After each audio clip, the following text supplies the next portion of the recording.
Hello, welcome to my channel.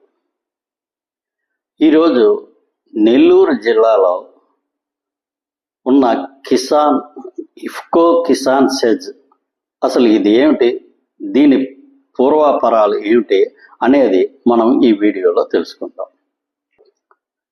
ఈ IFFCO Kisan SEZ అనేది దాదాపు ఉమ్మడి రాష్ట్రంగా ఉన్న సమయంలో, అంటే దాదాపు 92, 93 ఆ సమయంలోనే రైతుల నుంచి దాదాపు 750 ఎకరాలని ప్రభుత్వం స్వీకరించి అక్కడ ఒక సెజ్ను డెవలప్ చేద్దామని చెప్పి రైతులకు ఉపయోగకరంగా ఉండే విధంగా ఇండస్ట్రీస్ని తీసుకొచ్చి అక్కడ భారీ ఎత్తున ఈ కంపెనీల నిర్మాణ కార్యక్రమాలు చేపడతామని చెప్పి రైతుల నుంచి భూములు సేకరించడం జరిగింది. ఆ సమయంలో దాదాపు 10,000, 15,000 ఇచ్చి ఒక్కొక్క ఎకరానికి ప్రభుత్వం వారు సేకరించడం జరిగింది. కాకపోతే రైతులు ఈ భూమిని ఈ సెజ్కి ఇవ్వడంతో పాటు వాళ్ళకు కూడా ఏమైనా ఉద్యోగాల కల్పన కూడా జరుగుతుంది, వాళ్ళ కుటుంబంలో ఒక్కొక్కరికి ఉద్యోగాలు వస్తాయని ఆశించడం జరిగింది. కాకపోతే ఈ సెజ్ తీసుకొని దాదాపు 30 సంవత్సరాలు అయిపోయింది.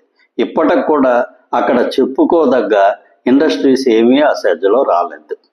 కాకపోతే ఇప్పుడు కూటమి ప్రభుత్వం వచ్చిన తర్వాత, ఇంతకుముందు తెలుగుదేశం ప్రభుత్వం కూడా చాలా కాలం అధికారంలో ఉంది, కానీ అప్పుడెప్పుడు ఈ సెజ్ గురించి పట్టించుకున్న దాఖలాలు అయితే మనకు లేవు. ఒకే ఒకసారి 2017లోనో 18లోనో ఒక కంపెనీని అయితే తీసుకురావడం జరిగింది. ప్రస్తుతం అది కార్యకలాపాలు సాగిస్తూ ఉంది. ఇప్పుడు కూటమి ప్రభుత్వం వచ్చిన తర్వాత ఈ పెట్టుబడుల మీద చాలా తీవ్రంగా దృష్టి పెట్టడంతో ఈ సెజ్ కూడా కొన్ని ఇండస్ట్రీస్ రావడానికి అనుకూలమైన వాతావరణం ఏర్పడడం జరిగింది. మన అందరికీ తెలిసిన విషయమే, టాటా కంపెనీ అనేది మన భారతదేశంలో ఆల్మోస్ట్ అత్యంత వాల్యుబుల్ కంపెనీ.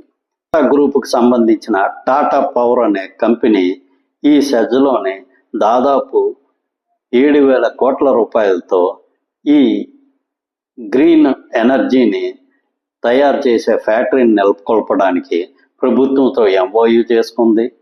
అతి త్వరలో దీనికి సంబంధించిన నిర్మాణ కార్యక్రమాలు కూడా ప్రారంభం అయ్యే అవకాశం ఉంది. దీనితో ఆ సెజ్కి భూములు ఇచ్చిన రైతులందరూ చాలా వరకు ఆనందంతో ఉన్నారు. ఎందుకంటే ఇక్కడ కంపెనీలు రావడం జరిగితే వాళ్ళ కుటుంబంలో ఎవరో ఒకరికి ఉద్యోగ అవకాశాలు కలుగుతాయని చెప్పి వాళ్ళు ఆశిస్తున్నారు. కాకపోతే ఈ సెజ్లోని పూర్తి స్థాయిలో ఇండస్ట్రీస్ అన్నీ వచ్చి ఈ నిర్మాణ కార్యక్రమాలు పూర్తయ్యి ఈ సెజ్కి భూములు ఇచ్చిన రైతులందరికీ న్యాయం జరుగుతుందని వాళ్ళు ఆశించడం జరుగుతుంది. ముందు భవిష్యత్తులో ఈ సెజ్ ఏ విధంగా అభివృద్ధి చెందుతుందో దాని మీద వాళ్ళ భవిష్యత్తు అనేది ఆధారపడి ఉంటుంది. Thank you. ఈ వీడియో నచ్చినట్లయితే ఈ ఛానల్ సబ్స్క్రైబ్ చేసుకోండి. Thank you very much.